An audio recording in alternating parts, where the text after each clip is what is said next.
Good morning students, आपका अपने YouTube channel Mithila online academy में फिर से स्वागत करते हैं। आज हम लोग बताएंगे ट्रिगोनोमेट्री के बारे में, जो बहुत ही अच्छा चैप्टर है। इससे लगभग हर जगह एग्जाम आ जाता है, बिहार बोर्ड हो, यूपी बोर्ड हो या फिर कोई भी बोर्ड हो, कोई कॉम्पिटिटिव एग्ज़ाम हो, सब में सवाल पूछा जाता है। तो ट्रिगोनोमेट्री के बारे में आज आप लोग को बताएंगे और ध्यान से समझिएगा। देखिए, ट्रिगोनोमेट्री सबसे पहले ग्रीक भाषा का शब्द है। ट्रिगोनोमेट्री 3 शब्दों से मिलकर बना है, ट्रीगोनिया और मेट्रोन से। इसके बारे में अच्छे से बताते हैं, लिखते हैं, आप लोग नोट कीजिएगा। ट्रिगोनोमेट्री 3 शब्दों से मिलकर बना है।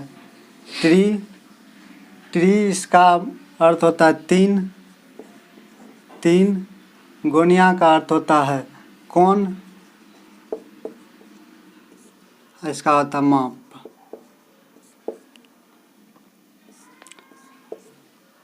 अर्थात हम कह सकते हैं कि त्रिकोणमिति, जो कि ग्रीक भाषा का शब्द है, 3 शब्दों से मिलकर बना है। यहाँ आप लोग देख सकते हैं, ट्री मतलब 3, गोनिया मतलब कौन और मेट्रोन मतलब माप होता है। इस प्रकार हम कह सकते हैं कि त्रिकोणमिति 3 कोणों का माप होता है। देखिए, यहाँ देख लीजिए, त्रिकोणमिति 3 कोणों का माप होता है। इस प्रकार हम कह सकते हैं कि त्रिकोणमिति 3 कोणों का माप होता है। नोट कर लीजिए और आगे लिखाते हैं। देखिए, एक त्रिभुज में 3 ही कोण होता है, अतः हम कह सकते हैं कि त्रिकोणमिति का अर्थ त्रिभुज का माप होता है। त्रिभुज में 3 ही कोण होता है, इसलिए हम कह सकते हैं कि त्रिकोणमिति त्रिभुज का ही माप होता है। देखिए, बनाते हैं फिगर, आप लोग देख लीजिए।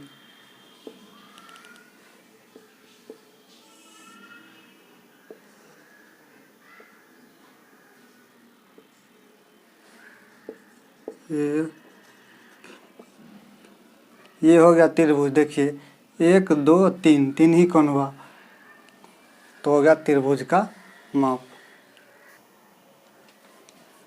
प्रारंभ में त्रिकोणमिति का प्रयोग सूर्य, तारे एवं ग्रहों के गति ज्ञात करने के लिए किया जाता था।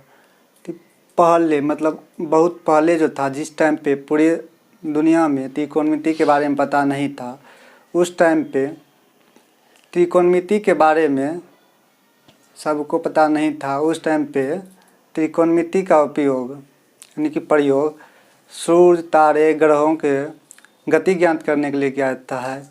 उस टाइम पे त्रिकोणमिति का ज्ञान सिर्फ मिस्र और बेबीलोन वासियों को था। ये आप लोग नोट कर लीजिए। देखिए, प्रारंभ में त्रिकोणमिति का प्रयोग सूर्य, तारे एवं ग्रहों की गति ज्ञात करने के लिए किया जाता था। प्रारंभ में त्रिकोणमिति का ज्ञान मिस्र एवं बेबीलोन वासियों को था। देखिए, ये पॉइंट जो आप लोग नोट कर लीजिए अच्छे से, क्योंकि ऑब्जेक्टिव में पूछ सकता है। बोलेगा क्वेश्चन से, प्रारंभ में त्रिकोणमिति का ज्ञान किस देश को था, यानी कि किसको था, तो हो जाएगा मिस्र एवं बेबीलोन को। वर्तमान समय में तो लगभग सबको त्रिकोणमिति के बारे में पता है। वर्तमान समय में त्रिकोणमिति का उपयोग त्रिभुज के भुजा एवं कोण के बीच संबंध दर्शाने के लिए प्रयोग किया जाता है। देखिए, वर्तमान समय में त्रिकोणमिति का उपयोग भुजाओं के अनुपात एवं कोणों के बीच संबंध दर्शाने के लिए किया जाता है। तो आप लोग नोट कर सकते हैं परिभाषा। वर्तमान में त्रिकोणमिति में भुजाओं के अनुपात एवं कोणों के संबंध के बारे में अध्ययन किया जाता है, जिसे त्रिकोणमितीय अनुपात कहते हैं। एक एग्जाम्पल के तौर पर समझ सकते हैं। मान लीजिए, एक नदी है, नदी के किनारा एक वृक्ष है और नदी के दूसरे किनारे पर एक कोई व्यक्ति खड़ा है और वृक्ष का हाइट दिया हुआ है, नदी का चौड़ाई निकालना है। तो इस तरह को इसको निकालने के लिए त्रिकोणमितीय अनुपात का प्रयोग किया जाता है, उसी को कहते हैं त्रिकोणमितीय अनुपात। देखिए, त्रिकोणमितीय अनुपात के बारे में सर्वप्रथम ग्रीक वैज्ञानिक हिपार्कस ने बताया था। नोट कर लीजिए इसको, ये पॉइंट को, बहुत ही महत्वपूर्ण है। बोलेगा त्रिकोणमितीय अनुपात के बारे में सर्वप्रथम किसने बताया था? तो त्रिकोणमितीय अनुपात के बारे में सर्वप्रथम ग्रीक वैज्ञानिक हिपार्कस ने बताया था। देखिए, अब त्रिकोणमितीय अनुपात के बारे में बताते हैं आप लोगों को। त्रिकोणमितीय अनुपात के अंदर समकोण त्रिभुज की भुजाओं एवं कुछ अनुपातों का अध्ययन करेंगे, जिसे हम त्रिकोणमितीय अनुपात कहते हैं। यहाँ 0 से 90 डिग्री कोण के बीच में अध्ययन किया जाता है। 0 से 90 डिग्री कोण के बारे में लिखा देते हैं, आप लोग लिख लीजिए।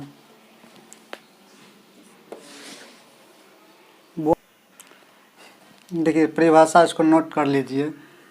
यहाँ हम न्यून कोण के सापेक्ष समकोण त्रिभुज की भुजाओं के कुछ अनुपातों का अध्ययन करेंगे, जिसे त्रिकोणमितीय अनुपात कहते हैं। यानी कि ये जो है सिर्फ त्रिकोणमिति जो है समकोण त्रिभुज के लिए अप्लीकेबल है, दूसरे त्रिभुज के लिए नहीं, क्योंकि स्पष्ट लिखा हुआ है न्यून कोण के सापेक्ष समकोण त्रिभुज की भुजाओं के कुछ अनुपातों का अध्ययन करेंगे, जिसे त्रिकोणमितीय अनुपात कहते हैं। यहाँ हम 0 से 90 डिग्री कोण के बारे में अध्ययन करेंगे।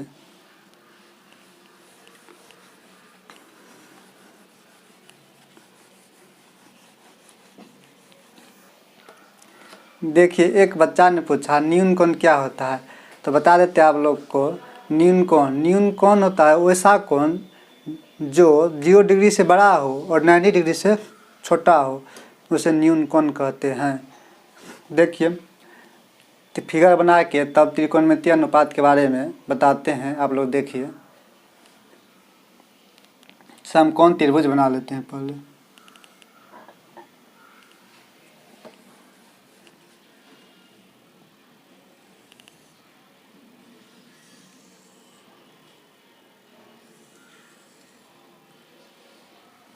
ये हो गया समकोण त्रिभुज। इसको हम मान लेते हैं ए, इसको मान लेते हैं बी, इसको मान लेते हैं सी। अब ये एंगल, इसको एंगल मान लेते हैं, क्योंकि समकोण त्रिभुज जो है, त्रिकोणमिति जो है, उसको समकोण त्रिभुज के भुजाओं एवं कोणों के बीच संबंध को बताना है। तो कोई एक कोण मान सकते हैं। 90 डिग्री समकोण त्रिभुज है तो ये तो 90 डिग्री होगा ही। उसके बाद एक को हम थीटा मान लिए। तो समकोण त्रिभुज का सामने का जो भुजा होता है वो होता है लंब, परपेंडिकुलर।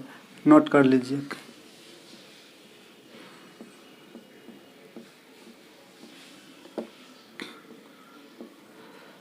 परपेंडिकुलर लंब, ये ध्यान में रखना चाहिए। इसको P से सूचित करते हैं।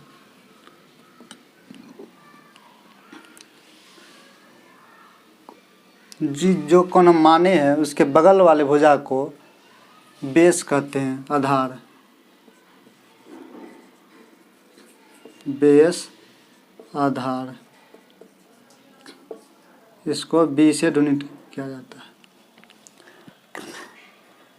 और समकोण बनाने वाली भुजा जो है, समकोण जो है, समकोण उसके सामने की भुजा को हाइपोटेनियस कर्ण कहते हैं।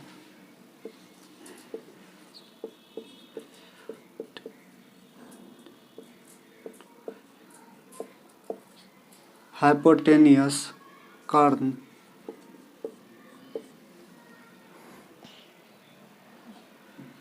इसको H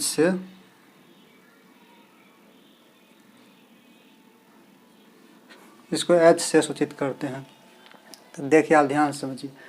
एक समकोण त्रिभुज बना लिए, क्योंकि त्रिकोणमिति जो है वो समकोण त्रिभुज के लिए एप्लीकेबल होता है। तो समकोण त्रिभुज बना लिए। समकोण त्रिभुज में एक तो 90 डिग्री हो गया, जिसको हम B मान लिए हैं। उसके अलावा इसको भी हम मान सकते हैं थीटा, या इसको भी मान सकते हैं। तो आसानी के लिए हम ये थीटा मान लिए। अब समकोण त्रिभुज माने जो एंगल हम माने हैं थीटा, उसके सामने की भुजा को परपेंडिकुलर लंब कहते हैं, उसको पी से डिनोट करते हैं। उसके बाद जो समकोण है उसके सामने की भुजा को हाइपोटेनियस कर्ण कहते हैं, और जो एंगल माने हैं उसके बगल वाली भुजा को बेस आधार कहते हैं। तो हम इसका त्रिकोणमितीय अनुपात का परिभाषा ही बताए थे। समकोण त्रिभुज की भुजाओं का अनुपात निकालेंगे, उसको सूचित करेंगे। देखिए हाइपोटेनियस जो है ये हमेशा फिक्स रहता है, ये कभी नहीं बदलता है। जो समकोण है उसके सामने की भुजा हाइपोटेनियस उस फिक्स रहता है, लेकिन बेस और परपेंडिकुलर ये चेंज हो जाता है। और ये हम एंगल मानते हैं थीटा, तो ये हो जाएगा बेस और ये हो जाएगा परपेंडिकुलर, क्योंकि ये सामने ये हो जाता है उसके बाद, तो ये हो जाएगा परपेंडिकुलर यानी कि लंब, और जो बगल में है वो हो जाएगा आधार।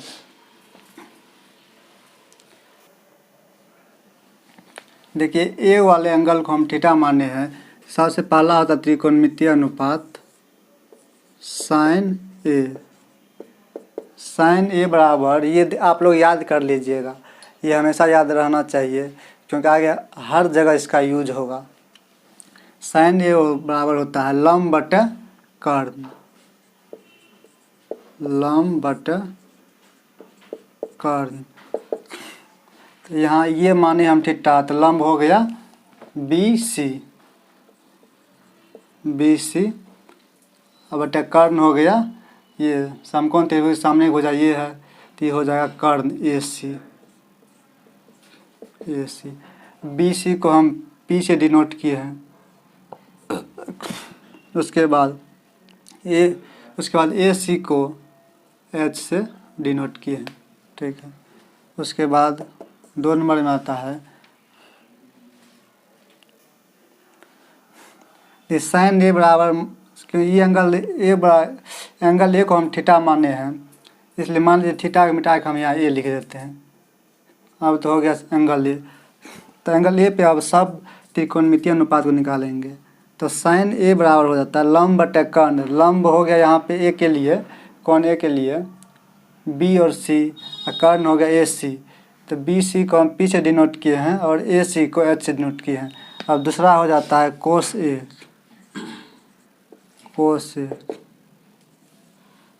बराबर होता है आधार बटे कर्ण। तो आधार हो गया ए बी, कर्ण तो वही है ए सी। आधार को बी से डिनोट किए हैं और कर्ण को एच से। तीसरा त्रिकोणमितीय अनुपात हो गया tan ए बराबर होता है लंब बटे आधार, लंब बटे आधार। तो लंब हो गया बी सी, आधार हो गया ए बी। तो बी सी को पी से डिनोट करते हैं और ए बी को बी से डिनोट करते हैं।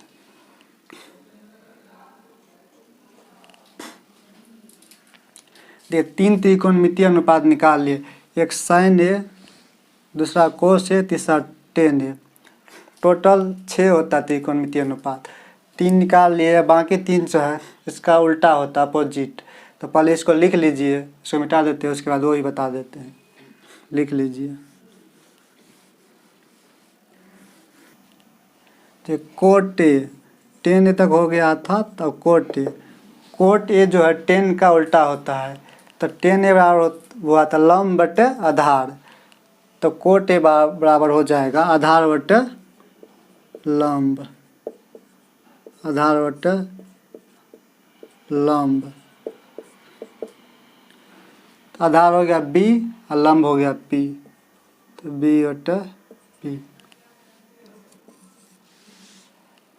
अब हो गया सेक होता है कोस का अपोजिट। तो कोस ए बराबर रहा था आधार बटे कर्ण, तो सेक ए बराबर हो जाएगा कर्ण बटे आधार।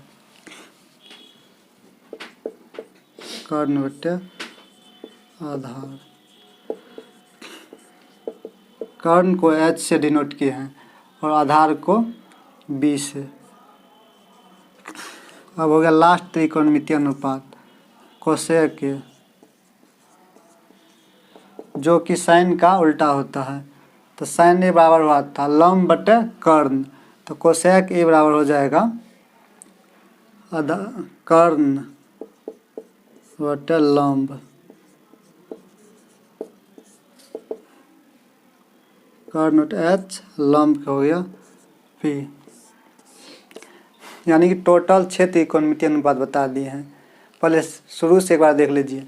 साइन ए बराबर होता है लंब बटे कर्ण, उसके बाद कोस ए बराबर होता है आधार बटे कर्ण, उसके बाद टेन ए बराबर हो गया लंब बटे आधार, उसके बाद टेन के बाद हो गया कोट जो है टेन का अपोजिट होता है, तो इसका उल्टा हो जाएगा, यानी कोट ए बराबर हो जाएगा आधार बटे लंब। उसके बाद हो गया 4 हो गया, उसके बाद 5वां हो गया सेक जो होता है कोस का अपोजिट होता है, तो सेक के बराबर हो जाएगा कर्ण बटे आधार। जितना भी बताए हैं आप लोग अच्छे से नोट कर लीजिएगा, और जो है अगले क्लास में तब इससे आगे बताएंगे। और कहीं भी इतना में समझने में प्रॉब्लम हुआ होगा तो आप लोग कमेंट करके पूछिएगा, फिर आगे नेक्स्ट वीडियो में जो आगे क्लास होगा इससे आगे त्रिकोणमिति का उसमें बताएंगे। तब तक के लिए आप लोग अच्छा लगा हो तो चैनल को लाइक कीजिए, कमेंट कीजिए और शेयर करते रहिए, ताकि जितना भी दोस्त है सभी के पास वीडियो पहुंच सके और वो भी इसको पढ़ सके। तब तक के लिए ठीक है। जय हिंद, जय भारत।